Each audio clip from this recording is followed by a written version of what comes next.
So, ito ho yung na-upload ko or content ko kahapon. And i-differentiate ko, ipakita ko sa inyo kung ano ho yung difference nila. Kagaya ng sabi ko sa upload ko, na pagka morning, i-drain nyo ang water, di po ba? So ngayon, ito ho yung luma. Ito na ho yung ginagamit namin. Lata, 1 month na. So this one is kahapon pa yan. So tingnan nyo gaano kalinaw ang tubig sa luma kaysa bago. O, pag di mo yan dinidrain, mamamaho siya. Diba? So that's why, i-drain mo yan, lagyan mo ng kaunti na namang asin. Sa sinabi ko din sa video ko, na nasanay na po ako, parang natansya ko na siya. Kaya yung nagtatanong sa akin sa Messenger, dito ko siya ginawa, at least magawan po pa ng content, and then makikita mo talaga kasi pinakita ko man sa uploaded ko na video kung paano ko siya nilagyan ng asin po. And ito na siya, 'di ba? So ngayon, i-drain ko ang water nito, and then ipakita ko naman sa inyo, lalo na ho sa nagtanong, paano maglagay na naman ng kaunting asin. Okay po? Ito na po. Situit din na grabe maglinis ka talaga po ng kamay. Yung iba magwantes. Sa akin kasi hindi ko kaya siya matansya. Kung nakagwantes ako kasi hindi ko ma-feel kung ang sa gaano kadami ang asin ba. Kaya nakakamay talaga ako. Pero situit din na malinis din yung kuko nyo, yung kamay nyo, kailangan malinis din kasi pagkain po yung pinag-uusapan po natin, di po ba? Kaya kailangan talaga linisan nyo din ang mabuti yung kamay niyo bago kayo gumawa ng yung gagawin nyo, lalo na pagkain po. Okay?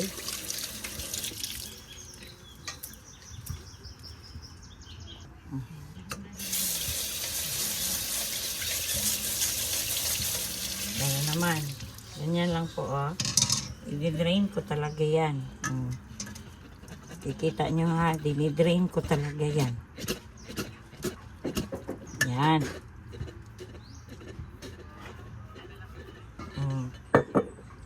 Dinidrain ko talaga yan siya. Tapos, pinipress ko yan.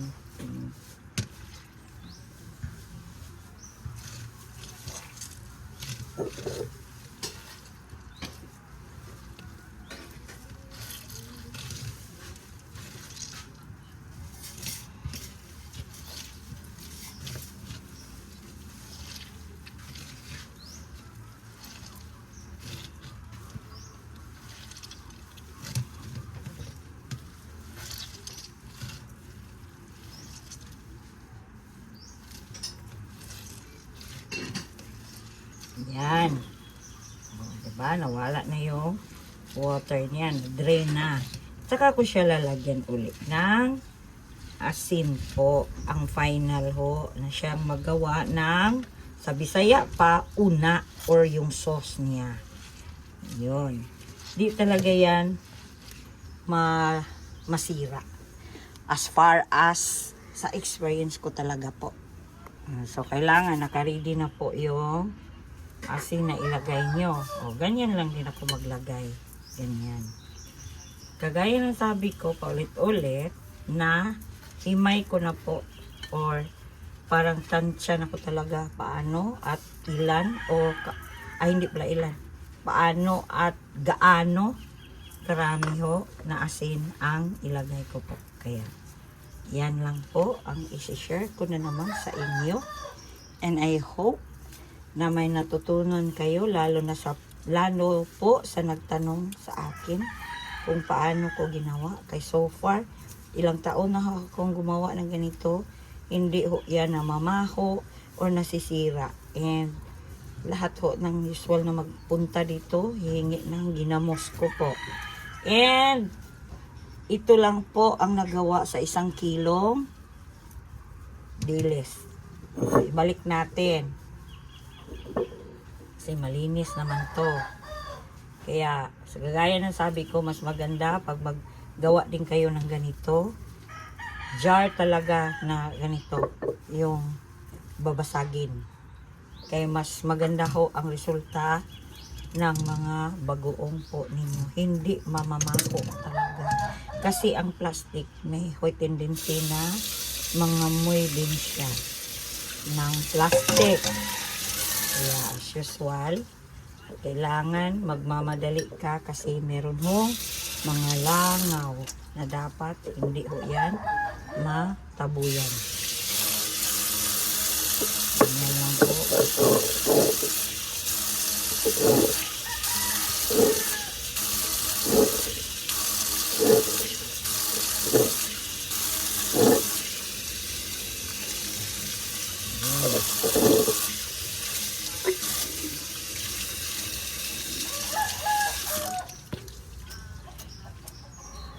Yan na po. Yan na ho ang ginamos ko. After mga ilang araw niyan, o pangalawang araw sa paglagay mo ng bagong asin, kailangan mo din siyang ihalo-halo para magpantay po yung paglagay sa asin. Or, ang ginagawa ko minsan, iano ko lang siya. Hanap itong uyugon, i-shake. Iana rin na ko siya. Mas maganda pag everyday, ganyan gawin nyo, ganyan, ganyan, ganyan. Ganyan yung gagawin nyo everyday. Ganyan, oh. Yan. Yun na, yun lang.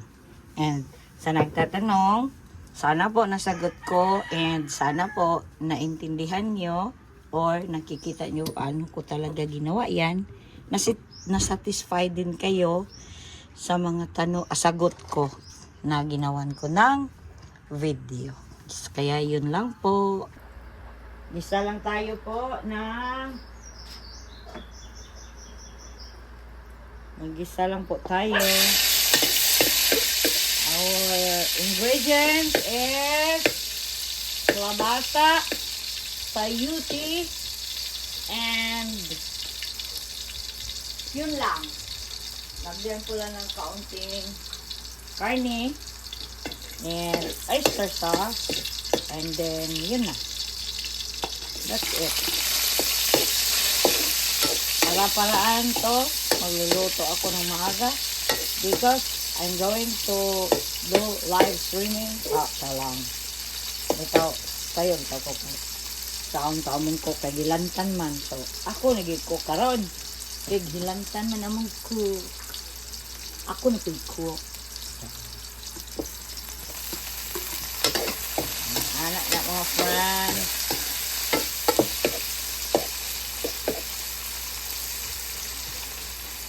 Anak na siya. Mura din ako istagol. Gumaya kay karne. Para tipid in town, mga people. Kailangan magtipid, mga people, kaya it's very expensive nowadays. At alam. Mahal ba? Tawag yung pagkayo ay. Pinahanglan yung punta magkuhain.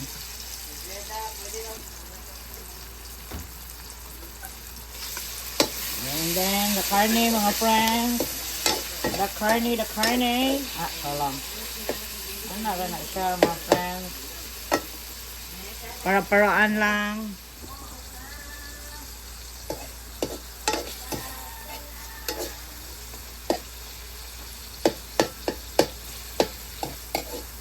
Lagyan natin ng kaunting toyo. Wala pong true ba? Ay, ako, bisag unsaon. Ako na, basta maluto lang na siya. Wala na sila choice. Mangaon, gina sila. Di mo mangaon? Oh, wag mo sudan. Nara na siya.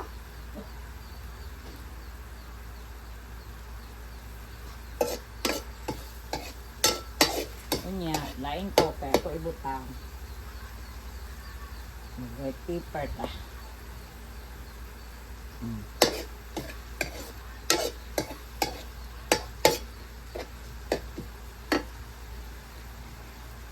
And then, we will put this. Yan lang. Mura ni siya chapsoy nga dili chapsoy. Diba? Basta kay mura siya chapsoy nga dili siya chapsoy. Kamu na gyud ko ano, unsan siya. Basta kay maluto lang na nako, mao na siya. Lagyan lang natin ng kaunting mainit na water para po malambot ang kalabasa at sayote po. Ayan lang po.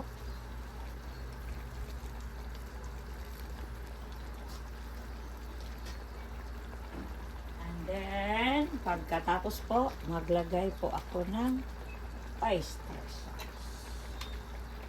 Oyster sauce panlaban ni sa gamayra o subak ba? Ano siya? Okay. Ano na siya. Dayon.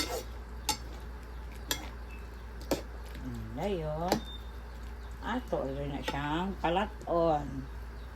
Check lang dahil na to ang timpla. Maura din siya. Yan na po.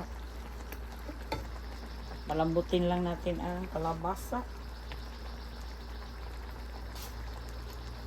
Maaga ho ako nagluluto because my brother has a fever. And magla-live po ako ng 5 PM. Kaya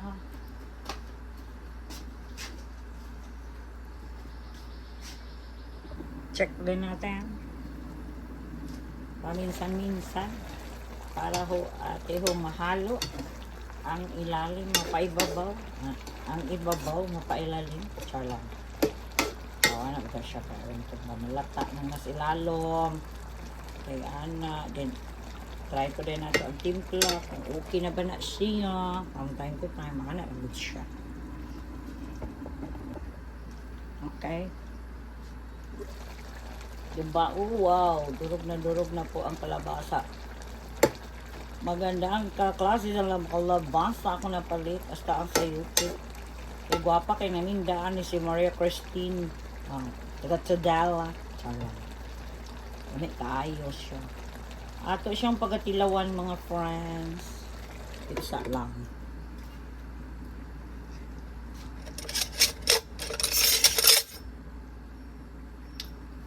Let's test that.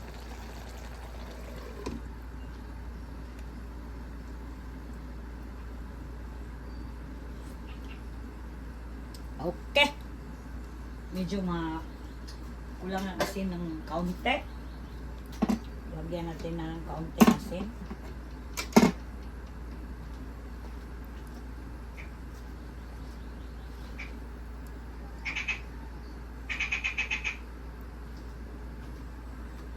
Kunting-kunting asin lang po.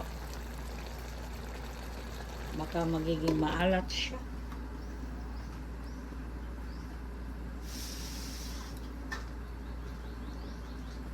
So, it's done na po. I think it's done. Oh, it's done. So, let's... sarap. Yun lang po. So, sa mga nanonood po ng aking mga video. So, that's all. It's done. My cooking. And if you do like my video, please like, comment, share, and subscribe then. Bye everyone.